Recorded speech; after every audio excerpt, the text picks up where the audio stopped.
Il paraît qu'être sportif, c'est cool. Je pense qu'être agent de sportif, c'est encore mieux.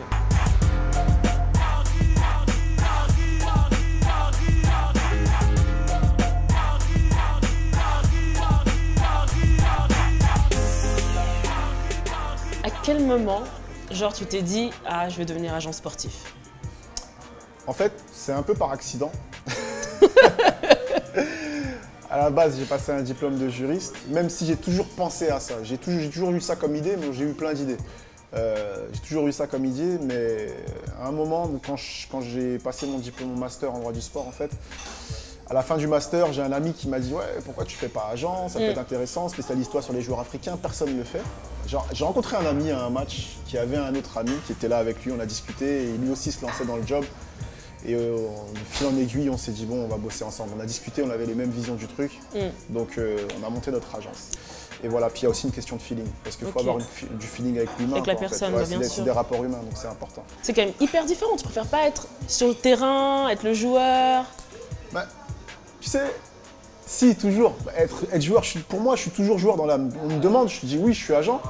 Mais moi, dans ma tête, je suis toujours joueur. Tu vois, c'est en moi, le basket, c'est en moi. Je jouerai tant que mes jambes me porteront. Ouais. Même si c'est jouer à 60 ans avec un gros ventre, avec mes potes avec qui on a commencé, se prendre pour Michael Jordan, mais jouer à 2 à l'heure, why not? Mais j'ai toujours besoin de jouer. Quand je joue pas, je suis irascible. Parce que je reste un compétiteur, tu vois, bah j'ai que 34 ans, enfin on peut dire que, ou j'ai 34 ans, mais bon, j'ai 34 ans, ça me démange encore, je suis toujours pas trop mal, tu vois. je me débrouille toujours sur le terrain, donc ça me manque, c'est mon truc, c'est ma passion depuis, j'ai commencé à 12 ans. J'ai 34 ans, voilà, c'est plus de 20 ans de ma vie. On peut connaître ton pourcentage? En fait, de toute façon, c'est légal ce truc-là. Au niveau du pourcentage, on n'a pas le droit de prendre plus de 10%. 10% de la valeur du contrat global. C'est-à-dire que si, je prends un exemple tout bête, je signe un joueur pour un montant global de 100 000 € pour une saison, je prends 10% de cette somme. Si je le signe sur 2 saisons, je prends 10% des 2 saisons. Tu vois, mais c'est 10% maximum. On peut facturer... Pas plus. Non, pas plus. Légalement, on ne peut pas. On peut facturer 5% ou autre.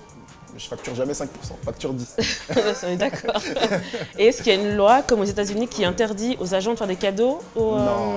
En Europe, tu peux offrir des cadeaux à tes agents, c'est pas mal perçu. À tes joueurs, pardon. Non, je peux leur offrir des joueurs, des cadeaux, c'est mal perçu. Il y a même des agents qui prennent ça comme motivation pour signer des joueurs. Je connais, sans citer de nom, j'en connais un qui offre des paires de baskets à des jeunes. Et est-ce que tu as des héros comme Sean Carter ou Myron Bolitar? Tu sais qui est Myron Bolitar? Ouais, le héros fictif de Harlan Coben, c'est ça? Harlan Coben. Ouais, héros fictif.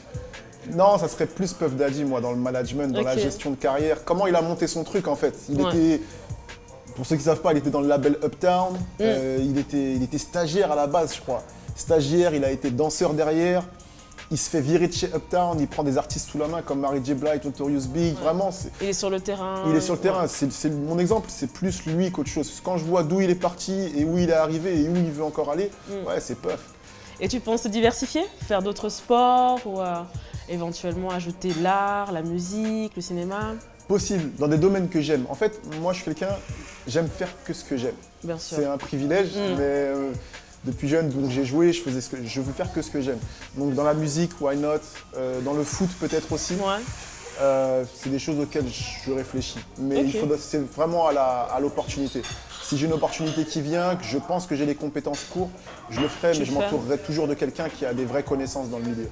Très clairement, tu vis de ta passion, ton taf c'est ta passion et vice-versa. Exactement, c'est exactement. Tu as cette chance que beaucoup de gens n'ont pas.